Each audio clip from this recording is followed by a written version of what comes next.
خصوصا لهذه النية المباركة الفاتحة. أعوذ بالله من الشيطان الرجيم. بسم الله الرحمن الرحيم.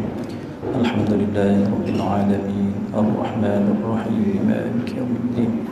إياك نعبد وإياك نستعين. اهدنا الصراط المستقيم صراط الذين أنعمت عليهم غير المغضوب عليهم ولا الضالين آمين. السلام عليكم ورحمة الله وبركاته. الحمد لله والصلاة والسلام على سيدنا رسول الله وآله وصحبه ومن نصره ووالاه وبعد. Sahabat fadilah, tuan-tuan imam, barisan pengurusan masjid, tuan-tuan ibu ayah yang saya hormati sekalian, apa khabar tuan-tuan? Macam ronggang sikit ni. Dia dua lah ni, satu raya Cina, dia pergi makan besar malam ni. Yang kedua dia pergi majlis lagi besar, Habib Ali, Masjid Nabawi, Habib Ali Zainal Abidin. Alhamdulillah. Jadi tuan-tuan, kita sambung bacaan kitab kita, muka surat berapa mam? Berhenti berapa? 21. Okey, kita sambung tuan-tuan. Qala Asy-Syaikh Abdul Fattah Abu Ghuddah rahimahullahu taala wa nafa'ana bihi wa bi 'ulumihi fid darain amin. Kita masih menyambung perbincangan mengenai Allah Subhanahu wa taala bersumpah dengan nama masa. Jadi benda sumpah ni tuan, benda yang penting sangatlah. Dan kita tahu Allah bersumpah dengan wal-laili idza yaghsha, demi waktu malam, ya, was-subhi idza tanaffas, demi waktu subuh, wal-laili wama wasaq, wal-fajri wa layalin 'ashr, waktu fajar, wad-duha wal-'asr.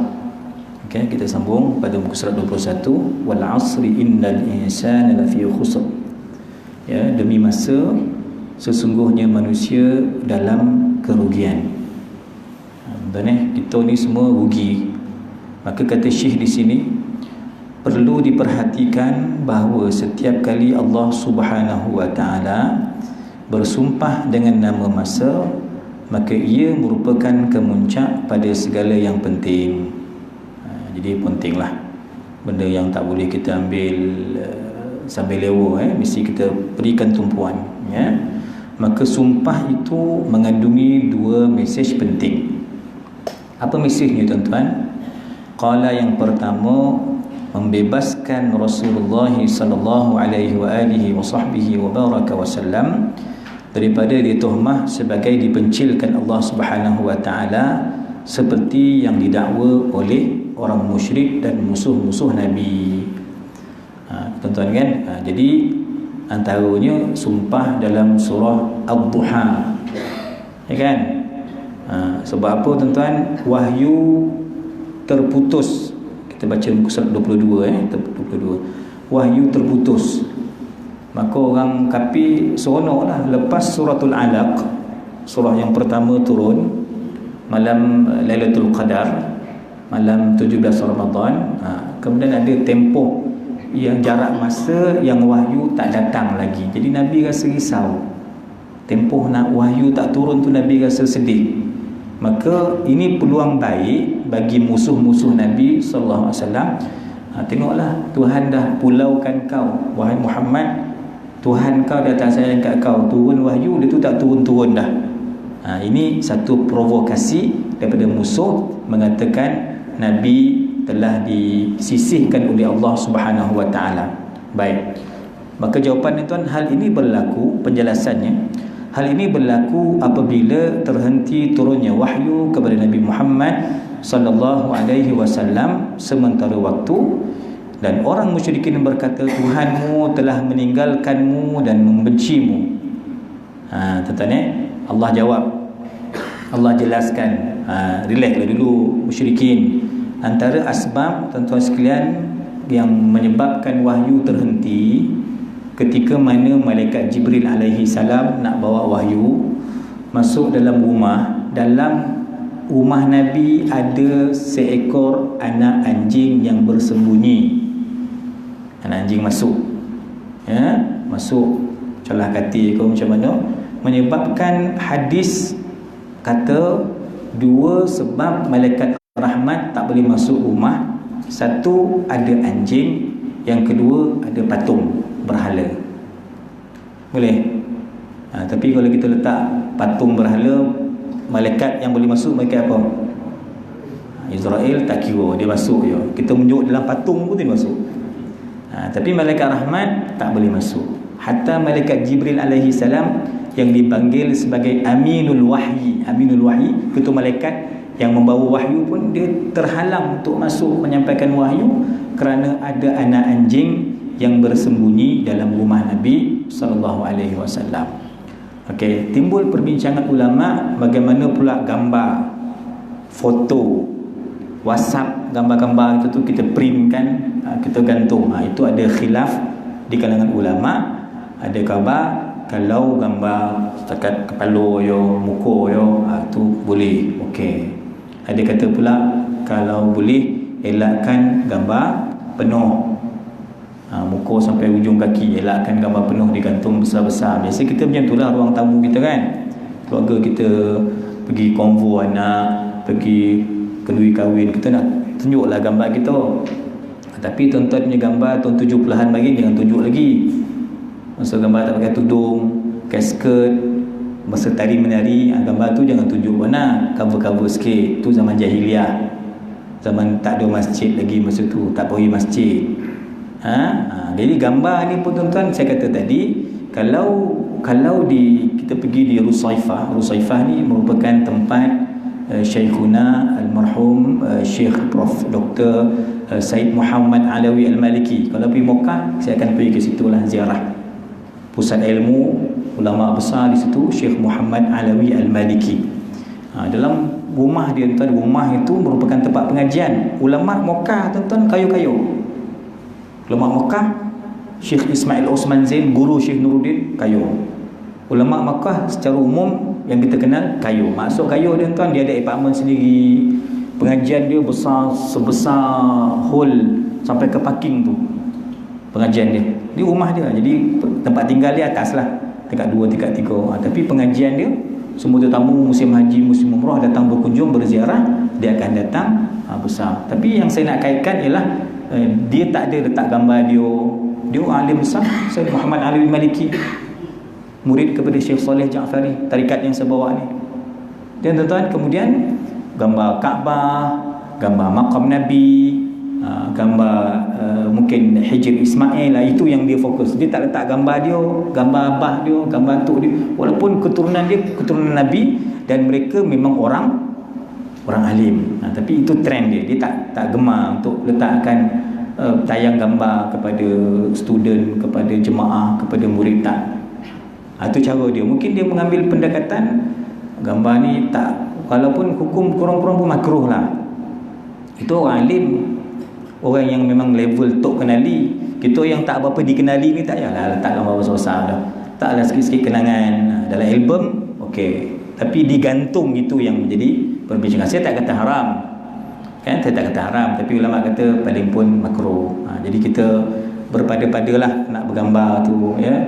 Jangan nampak sangat nanti dah macam rupa berhala pula. Cuma kita, mazhab kita mengatakan bahawa dia tak haram. Saya masa musim haji tuan-tuan, saya ingat Ustaz Kushairi pergi Mekah tahun 97. Saya kuliah tahun 2 lagi di Mesir masa tu. Pergi naik kapal laut 97. 97 tuan-tuan. Pergi umrah Ramadan. Kita bawa kamera lah. Kita ni kan suka simpan kenangan sekali. Ambil gambar dalam kapal, gambar laut, gambar matahari, semualah tengok. Jadi Arab ni marah. Ada satu Arab ni kata, ambil gambar ni haram, tak boleh. Ini dia kata seumpama macam mengukir patung berhala. Kita ni bukan boleh diam, saya lawan lah. Bukan jenis reti boleh terima bulat-bulat cakap orang dah. Dia kata inna asyaddan nasi adaban yaumal qiyamatil musawwirun, kata dia hadis. Sesungguhnya orang yang paling besar azab di hari akhirat nanti ialah musawwir. Musawwir ni pelukis. Pelukis itu kalau kita faham, ulama kita cerita, pengukir patung berhala. Itu sebab nanti diminta untuk tiup roh. Kau lukis gambar patung ni, kau buat kau tiup roh dia. Memang itu yang dimasukkan hadis. Tapi sebahagian ulama ataupun sebahagian orang beranggapan maksud gambar tu gambar pasport pun tak boleh, gambar kenangan langsung tak boleh, kahwin yang ambil gambar punya stripnya dia.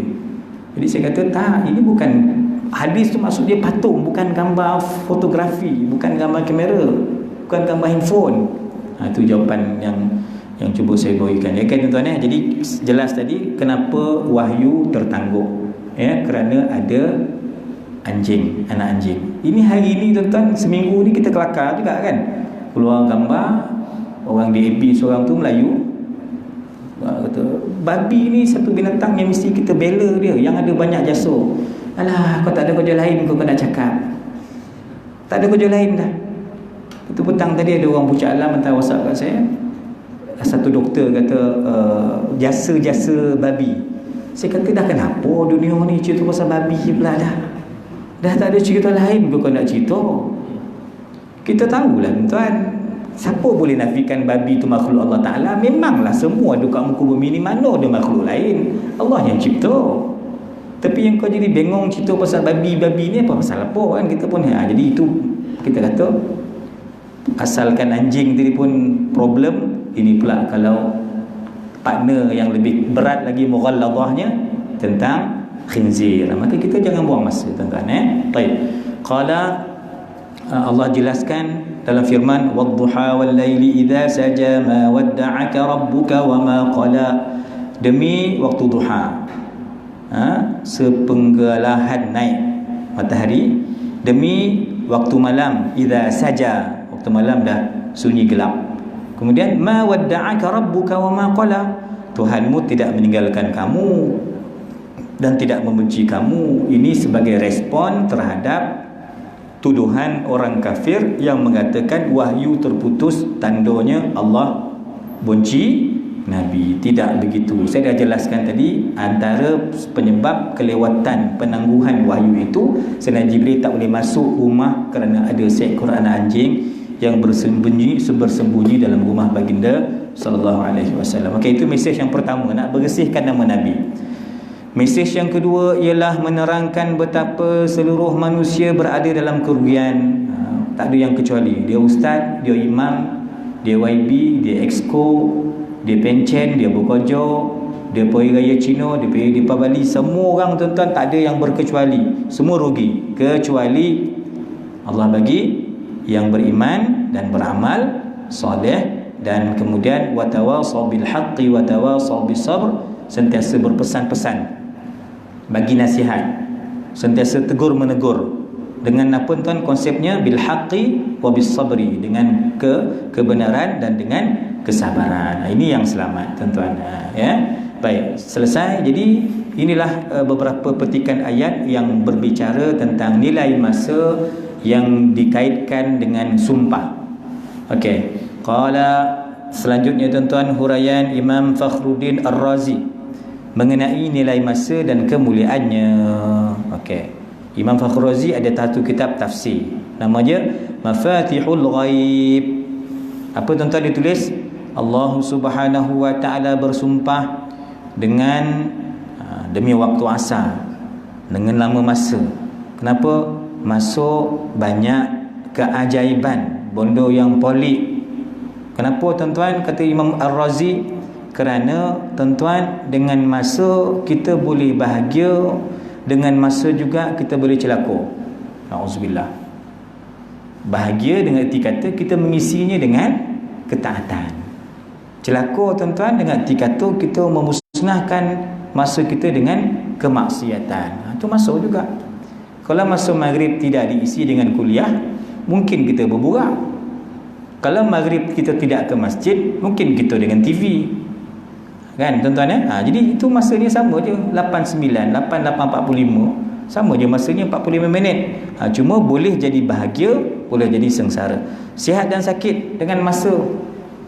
Kan tuan-tuan? Kemudian kaya dan miskin, ini semua tuan-tuan modalnya modal yang sama, yakni masa. Sesungguhnya masa itu tidak boleh diukur dengan suatu, walau setinggi mana nilai perkara itu tak boleh dibayar. Kan tak boleh dinilai dengan wang ringgit, dirham dan dinar, tak boleh. Seandainya kamu membuang masa muda selama 1000 tahun dengan perkara yang tidak berfaedah, dicontohlah, masa muda tak kenal masjid, masa muda tak suka ustaz, masa muda kenal imam masa bila so nak kahwin isi borang je, tu yo. Lepas tu lantak kau lah mam, pandai-pandai lah kau buat diri, ya. Lama masanya habis dengan perkara yang tidak berfaedah, tapi Allah tarik dia, Allah bagi dia hidayah, alhamdulillah, taubat di penghujung usia, kan. Kita tak bolehlah baca orang tu pada masa silam dia, kita mesti baca seseorang tu pada masa sekarang dan masa kesudahan dia, boleh kan. Walaupun tuan-tuan jadi lobai daripada kecil memang zikir beramal kan, tapi kita tak boleh buruk sangka dengan orang yang baru nak berjinak-jinak dengan masjid. Semua orang itu telah dibuka pintu taubat kepada mereka untuk kembali kepada Allah. Masa muda habis, masa remaja jahanam, masa budak-budak nakal, habis lawan mak bapak, kojo tak semua tak kono. Tapi tuan-tuan, pada hujung usianya Allah bagi dia hidayah, maka tuan-tuan bagaimana dengan ujung tu, setahun dua tu lah dia beramal. Setahun dua tu dia buat yang terbaik, dia jaga masa dia, dia bersihkan hati dia, dia beramal banyak mungkin, dia wakafkan hartanya, dia wasiatkan, bagus. Maka dinilai apa tuan? Dinilai ujung usia kita. Maka kamu akan mengetahui bahawa perkara yang paling mulia adalah kehidupanmu di penghujung usia tersebut. Jadi orang sebut dah sonjo, tapi tak tahulah tuan-tuan, rasa tuan-tuan sonjo kau asal kau macam mana, tak tahulah kau duha lagi, tuan-tuan kan. Jadi kita ambil kira kalau 60 tu kira sonjo lah kot, kita ambil macam tu. Jadi kalau dah sonjo, tuan-tuan tak boleh nak buat macam tuan-tuan duha, tuan-tuan zuhur, tak? Jadi maknanya dia punya masa tu dia lebih berhati-hati. Dia tak bagi chance sangatlah nak kenui kendawa bona, nak kerajaan sangat, nak family day setiap minggu. Itu bukan orang sonjo tu dah. Yang jadi family day ni yang jenis budak duha, umur 15 tahun, itu boleh family day setiap minggu. Tapi kalau umur dah sonjo, minggu ni atuk tak nak pergi lah, atuk nak kuliah, atuk nak pergi masjid, nak baca yasin. Yang minggu ni tak dapat nak pergi lah, hantar sampul dia lah kenduri ke Perak, ke Johor, ke Selangor jauh, kawan lama contoh. Kalau tak dapat, walaupun pergi tu pun tak menafikan pahala kan. Tapi tuan-tuan, maknanya kita dah sepatutnya di usia itu dia dah berkurangan lah aktiviti-aktiviti yang dianggap tidak begitu menghasilkan, membawa pahala yang besar. Sebab ujung dikira tuan-tuan, ujung usia kita, bukan dikira masa tuan-tuan kecil di asrama, ketua pelajar baik, jadi lobai baik. Tapi na'udzubillah min zalik, kita tak tahu penghujung nanti apa jadi, kita tak tahu. Ini kerja Tuhan, kerja Tuhan. Tetapi tuan, biasanya yang jadi baik ujung tak baik tu kenapa? Ada dalam kes dia biasa baik terus baik. Itu biasa macam tu. Buruk terus buruk, itu pun biasa. Jelas tuan-tuan? Buruk akhirnya buruk lah. Ada yang kes ketiga baik, na'udzubillah, ujung buruk. Dan ada yang kes yang keempat buruk, ujung baik. Poning tuan-tuan nak fikir kan. Kita ambil kira tadi saya tanya, macam mana jadi kes baik, okey, tak ada apa masalah, ujung out. Apa sebabnya tu? Sebabnya ialah jenis yang ketiga ni ialah kerana dia berbuat itu bukan kerana Allah, buat untuk manusia, buat untuk sanjungan, buat untuk nama. Pastikan aku ada pangkat, aku nak kekalkan jawatan ni, jawatan tu aku mesti pegang sampai mati, aku tak kira apa jadi, berlakon lah, baik apa cara baiklah, tak apa.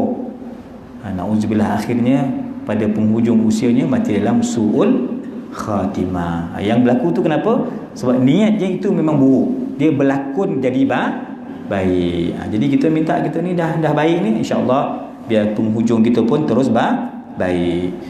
Masa merupakan sebahagian usul nikmat, maka tidak heranlah mengapa Allah Ta'ala bersumpah dengan nama masa. Allah mengingatkan bahawa malam dan siang itu merupakan suatu peluang yang disisiakan oleh ramai manusia. Tuan, peluang ada, kesempatan ada untuk kita berwirid, untuk kita berzikir, mengisi dengan perkara-perkara yang memberatkan saham akhirat kita. Tapi malangnya orang tidak memilih perkara itu, mensia-siakan peluang yang ada. Hal ini kerana masa merupakan nikmat yang sempurna tanpa sebarang kecacatan padanya. Yang rugi itu manusia sendiri. Masa berjalan macam biasa. Zaman Nabi itulah waktunya. Zaman sahabat, tabi'in, tabi'in itulah waktunya. Sama. Zaman kemudian tuan-tuan, kerajaan apa? Umayyah, Abbasiyah, samalah. Di mana? Di Mesir, samalah. Di mana tempat pun Allah bagi tempoh 24 jam. Tapi kenapa Sayyidah Nafisah radhiyallahu anha, saya pergi tadi imam di masjid Sungai Pelik, tapi tak adalah Pelik mana kan, Sungai Pelik Sepang kan, orang Jawa main situ kan. Saya di masjid Sungai Pelik pergi tadi, saya cerita tentang Sayyidah Nafisah dengan Imam Syafi'i. Sayyidah Nafisah radhiyallahu anha cucu Nabi, Sayyidah Nafisah bintil Hasan. Tuan-tuan, dia khatam Quran seusia umur dia sebanyak, seingat saya 1900 kali dia khatam Quran. Kemudian dekat masjid itu, masjidnya dia di Mesir sekarang, di Kairah, kalau pergi ziarah makam Sayyidah Nafisah, dia gali kubur dia sendiri. Kadang-kadang dia masuk dalam lubang kubur dia mengaji, khatam beberapa kali dalam kubur dia.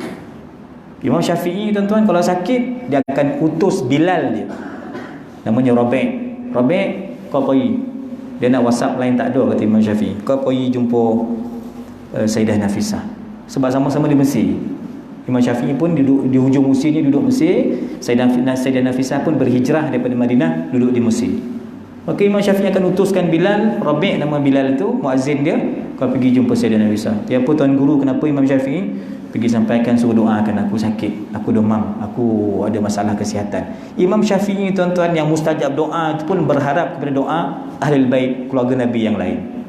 Sampai kepada Sayyidah Nafisah, minta doa. Sayyidah Nafisah, Imam Syafi'i salam, dia minta akan doakan kesihatan beliau. Belum balik pun Bilal ke rumah, Imam Syafi'i dah sihat. Ini tuan-tuan hubungan ulama dengan ulama, keluarga Nabi sallallahu alaihi wasallam. Tapi saya nak cerita tadi pengisian waktunya, Quran, zikir, tahajud, akhlak yang menyebabkan jiran Yahudinya masuk Islam dengan Sayyidah Nafisah. Ini tahun, tuan-tuan, Imam Syafi'i wafat 204, kita tahun 190, itu hijrah, 190 tahun 200 hijrah. Imam Syafi'i wafat 204. Sekali lagi Imam Syafi'i minta doa, Rabi', pergi jumpa Sayyidah Nafisah, dia sakit betul ni, sakit. Tentang Imam Syafi'i, antara penyakit yang ditimpa ialah buasi. Sebab tu orang kata Imam Syafi'i mengajar lama duduk, sebab tu dia tak datang masjid, takut kena buasi. Faham? Kenapa tak datang masjid kosong, takut kena buasi. Kau tengok bola 4 jam tak ada buasi? Tak ada. Tengok bola 4 jam tak ada buasi. Kuliah 40 minit buasi dia. Bukan buasi kat situ, hati tu bongkak buasi dengan duduk masjid. Kan tuan pergi minta doa Sayyidah Nafisah sekali lagi tu, maka kata Sayyidah Nafisah, semoga Imam Syafi'i bahagia bertemu Tuhannya. Memang lepas tu Imam Syafi'i meninggal. Sayyidah Nafisah tahu bahawa ajal Imam Syafi'i telah semakin hampir, maka semoga Imam Syafi'i berbahagia bersama Tuhannya, bersama Allah Ta'ala. Beberapa ketika selepas itu Imam Syafi'i pun meninggal dunia. Ini tuan nak cerita pengisian waktu-waktu yang diisi dengan ketaatan, kan? Baik, qala, jangan kita termasuk innal insana lafi khusr, rugi. Inilah sebahagian ayat suci yang membicarakan kepentingan masa, dan ayat-ayat ini menjelaskan bahawasanya masa sebahagian usul nikmat. Tuan-tuan, nikmat yang paling mulia masa kita ni. Kan? Jadi kita tengok tuan bagaimana pula hadis memberikan pencerahan tentang masa. Maka Nabi sallallahu alaihi wa alihi wa sahbihi wa baraka sallam, berdasarkan riwayat daripada Abdullah bin Abbas radhiyallahu anhuma, baginda bersabda, ni'matani maghbunun fihima kathirun minan nas, as-sihhatu wal faragh. Terjemahan hadis, dua nikmat yang ramai manusia terpedaya dengannya. Apa dia? Nikmat sihat, nikmat lapang. Sihat tak tuan-tuan? Alhamdulillah. Tuan-tuan boleh drive lagi kan? Boleh pergi Giant lagi, Tesco. Okey, sihatlah. Boleh naik motor? Boleh, alhamdulillah, sihat. Boleh jauh lagi sikit, KL boleh pergi? Boleh Ustaz, alhamdulillah, sihat. Hari ini meninggal siapa dekat Jiboy? Umur 100 tahun. Haji Mahadumsa nama dia, di Jiboy ni. Semayang MB pun dah jadi semayang Masjid Sendeng. Haji Mahadumsa ni asal keluarga dia Afrika Selatan. Sebab anak dia salah seorang senior kami di Mesir dulu. Haji ni meninggal hari ni umur 100 tahun. Kira orang tua yang tua lah di Seremban ni. Kita tuan-tuan tak tahu berapa hari lagi hidup, dan wallahualam tak tahu berapa lagi masa yang Allah peruntukkan untuk kita. Orang tertipulah. Sihat alhamdulillah, tapi masalahnya dia sihat untuk benda lain. Dia sakit untuk ibadat. Ini masalah. Kan, untuk ibadat, untuk kuliah, untuk zikir, untuk wirid, untuk selawat. Tak sakit tak? Sorak. Oi. Tak boleh baca. Bagi mikrofon karaoke satu, ini boleh Ustaz. Nasir saya boleh. Kan? Macam itulah.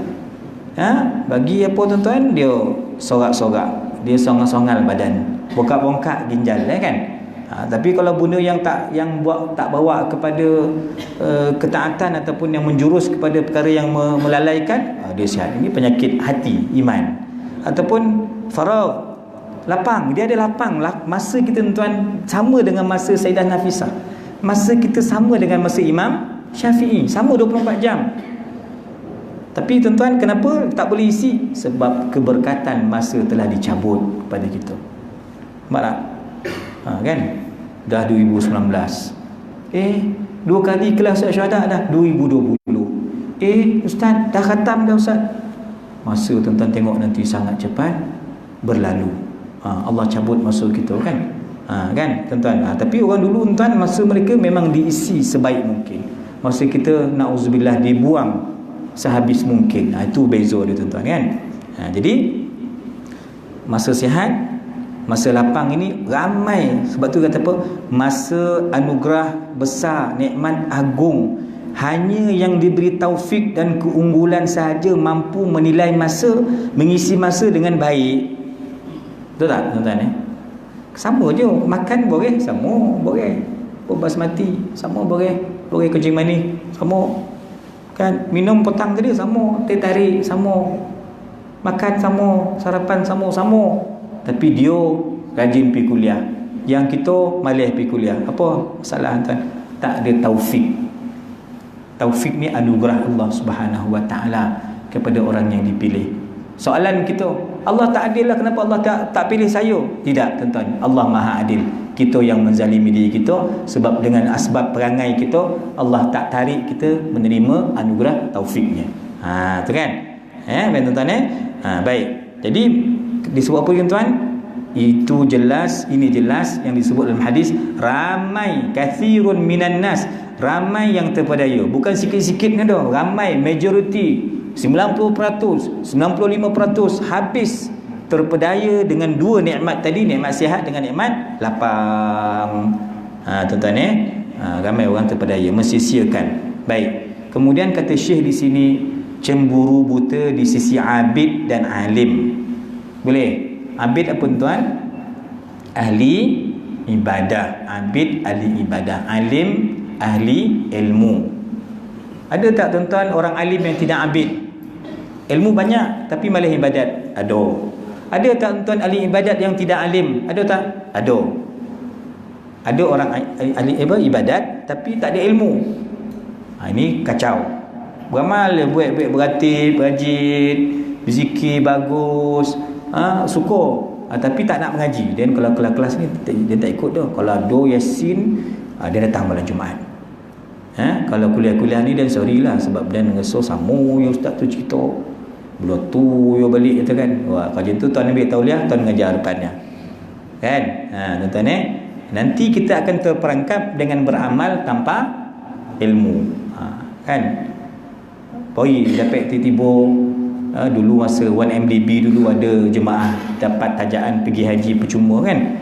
Ketua kampung ke imam ke poi, kan? Poi orang melontar, dia melontar. Orang pusing, dia pusing. Bawa pusing, lontar. Tadi pusingan ke-6 dia terkontut. Boleh kot, satu pusingan takkan nak kira. Allah takkan tak tahu, dan dah tak teraya nak kontut, nak ambil wuduk jauh, kira sah je lah. 6 pusingan tawaf.